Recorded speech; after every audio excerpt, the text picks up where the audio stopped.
Today we're in Songkhla Old Town, and although Hat Yai and Songkhla are very closely linked, the two towns are very different in character. Whereas nothing has been done really in Hat Yai to preserve the old buildings and heritage, that's not the case in Songkhla. But before we start looking around, I'll just go through some of the history of the town very briefly.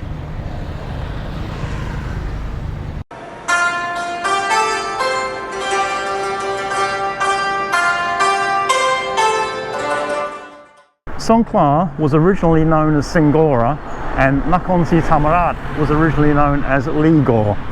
It gets quite confusing reading history books, which tend to use the original names, trying to remember the modern names of the places being referred to. Songkhla is the birthplace of Prem Tinsulanon, who was born in 1920. Prem joined the military, eventually working his way up to Commander-in-Chief of the Royal Thai Army. Later, he was Prime Minister for 8 years and then became President of the Privy Council. He had a very close relationship with the late King Bhumibol. Songkhla was destroyed twice in the 17th century. Ports along the southern coastline were vulnerable to pirates and enemies, and in addition, there was animosity between some southern cities and Ayuthaya. Nakhon Sri Thammarat, another important southern city, was repeatedly founded, destroyed, deserted and refounded. The modern day national borders that we see today are a fairly recent invention. Historically, this region had centres of power whose power waxed and waned over time. Weaker centres of power became vassals of stronger centres of power and were expected to send tribute regularly. From 1351 to 1767, the main centre of power in the region that is now known as Thailand was Ayuthaya. In the 1630s, Songkhla had a Malay ruler who the authorities in Ayuthaya accused of revolt. Ayuthaya sent an army that completely destroyed the city. An adventurer from Indonesia rebuilt the city and claimed to be a sultan. Once again, this was regarded by Ayuthaya as revolt, and 4 further attacks were mounted on the city between 1646 and 1653. However, despite all the aggression, the town of Songkhla managed to defend itself, and the city claimed political independence from 1642 to 1680. Songkhla was then conquered by Ayuthaya again in 1680. At this time, Songkhla town was located in a place called Hua Kordang. After the devastation of 1680, it was moved to Lam Son, and in 1842 it was moved to where it is today. The ruler died in 1676, and, as was typical for the time in this region, there commenced a struggle among his sons for the succession. At times of succession in this region in the past, it was very bloody, and it wasn't uncommon for people to murder family members when a succession was at stake. Fearing this, the eldest son of the deceased ruler went to Ayuthaya to get an endorsement from King Narai over his brothers. As a result of frequent attacks, both Nakhon Sri Thammarat and Songkhla built city walls, and parts of these still remain. The exact age of the Songkhla city wall isn't known, but it's thought to have been built between 1827 and 1841. This was during the reign of King Rama III. Some bricks on top of the wall have been dated from 1853 to 1865. King Rama V made a visit to Songkhla in 1870, so perhaps repairs were made to the top of the wall in readiness for the king's visit. In 1688 there was a revolution in Siam, and this had a lot to do with European influence under King Narai.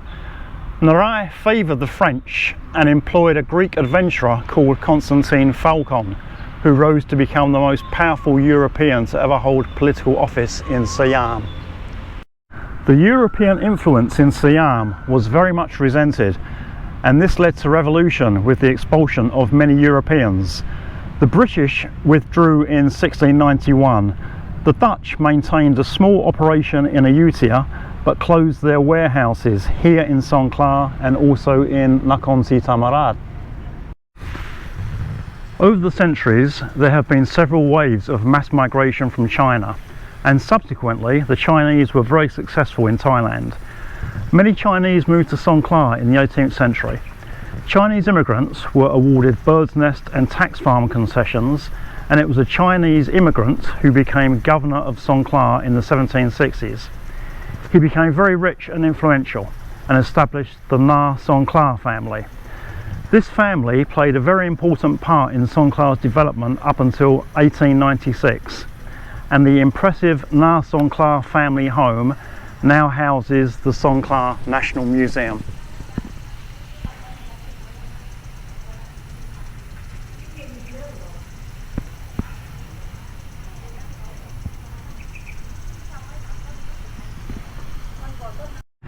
Being located in the south of Thailand near the Malaysian border, there are also many Muslims in the area, and there has been a lot of intermarriage between the native Thai population, Muslims and Chinese immigrants.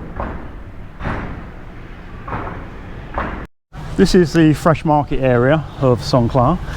From 1755 to 1855, the Na Songkhla family operated a significant junk trade between Songkhla and China, and several ships sailed together for safety against pirates. For various reasons, this trade started to decline after 1842.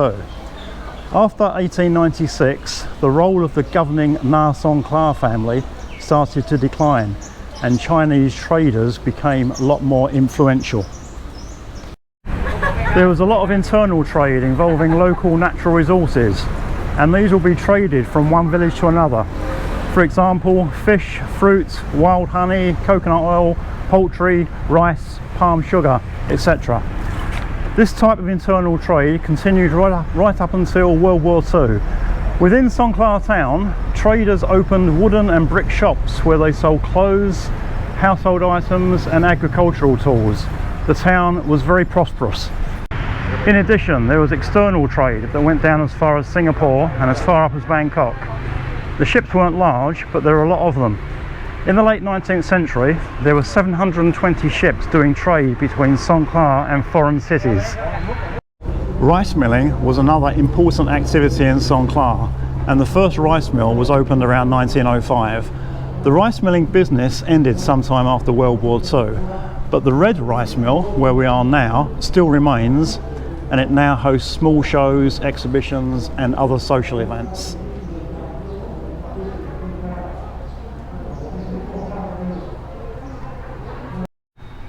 The production of pottery and bricks was also another important part of Songkhla's economy. The skills for this industry came from China, along with the many immigrants who came to Songkhla from China. Your Island, which I've covered on a previous video, was one of the main production sites. Songkhla bricks and Songkhla tiles were famous products from the town. However, similar to other industries in Songkhla, production stopped shortly after World War II. One traditional industry that still exists to this day is fishing. Songkhla town is located on the rim of Songkhla Lake, which still has an active fishing industry with both large and small boats.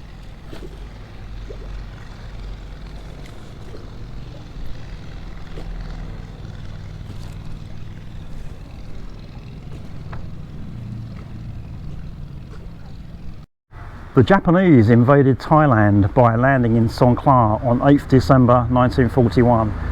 Because of the international dateline, this invasion occurred before the Japanese attack on Pearl Harbor on 7th December 1941. Initially, there was fierce fighting, but Thailand and Japan then formed an alliance until the end of World War II. Songkhla was of strategic importance to the Japanese, as it allowed Japanese aircraft to attack the British colonies of Singapore and Malaya from a short distance. There's a memorial in Songkhla for an English fighter pilot who performed a solo bombing run against the Japanese after Japan invaded Songkhla. His name was Arthur Stewart, and he was posthumously awarded the Victoria Cross. On his return to Malaysia, his plane was riddled with bullets. He crash landed in Malaysia, was taken to hospital, where he died 2 hours later. But he's still seen as being a hero in Songkhla. I don't have a lot of information about post-World War II Songkhla, But, as we've already seen, many industries went into decline after the war, and the town itself also seemed to go into decline. The train service between Songkhla and Hat Yai remained in operation for a while and finally closed in 1978. In the more recent past, as has happened in many places around the world, there has been a process of restoration or gentrification in Songkhla. This contrasts with Hat Yai, where very little has been done to preserve any of the town's heritage. In Hat Yai, there are still a few old wooden buildings around the train station area, and a few Sino-Portuguese shophouse style buildings with 5-foot ways were very crudely repainted a few years ago, but not restored. This old building has been turned into a restaurant, and once again they've done a really nice job.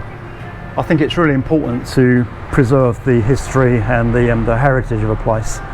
Some of the places are a little bit twee and cliched, but overall they've done a really nice job here.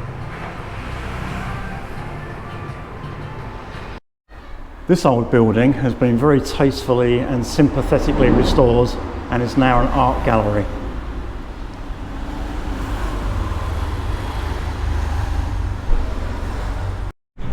I don't come here too often, but I was here about a month ago with my family and had a very nice lunch at this place, the Lin Shanghai Gallery and Cafe.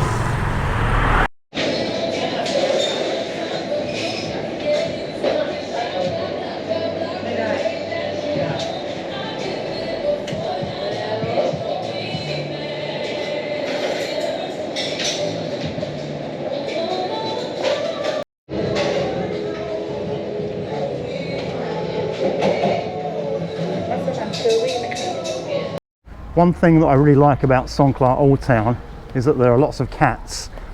That place I just mentioned, Lin Gallery and Cafe, has a courtyard with lots of cats, and you just see lots of cats in the streets outside.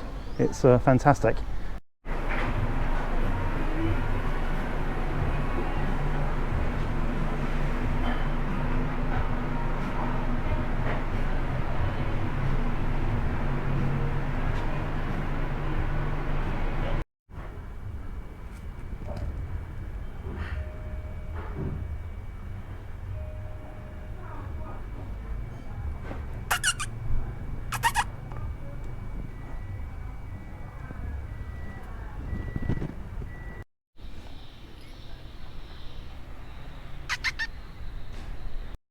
Thais really like their caged birds, and in the south there's a big thing about bird singing competitions, and birds that sing well and can win competitions can be worth quite a lot of money.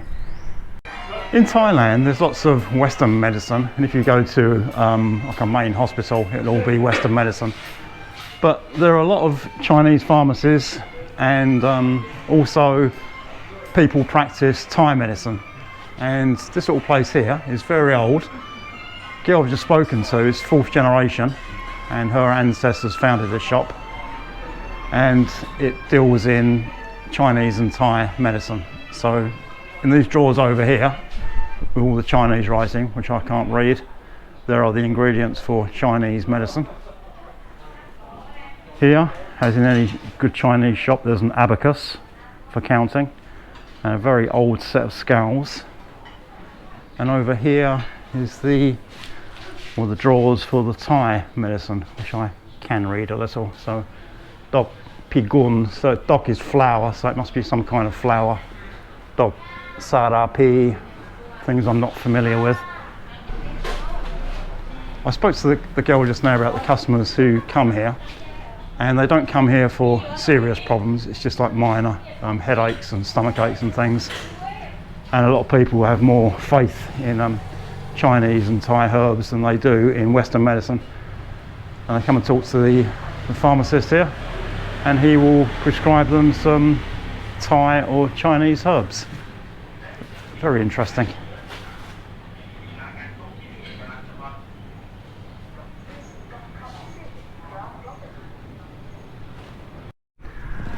Tradition is the main theme in Songkhla, and you will find shops selling traditional Thai ice cream and desserts.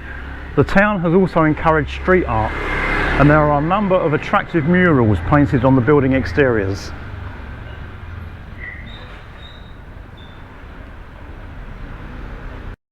Today is quiet because it's a weekday, but on the weekend, car parking and driving in general is a nightmare in Songkhla Old Town.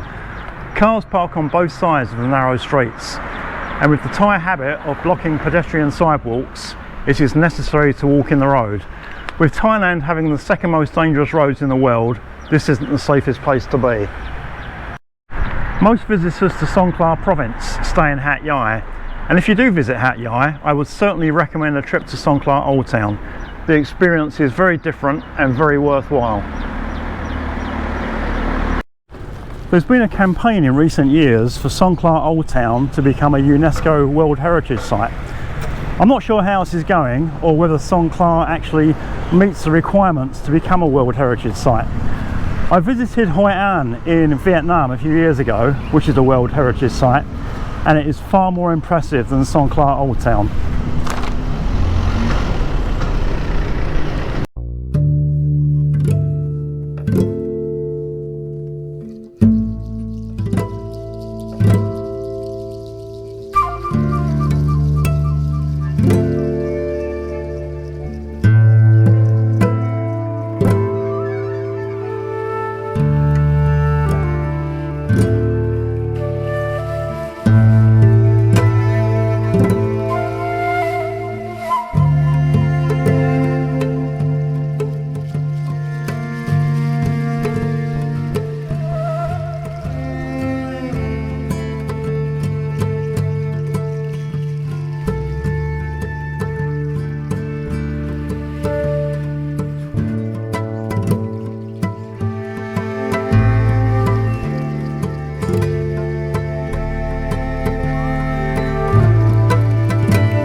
I hope you enjoyed that brief look around Songkhla Old Town.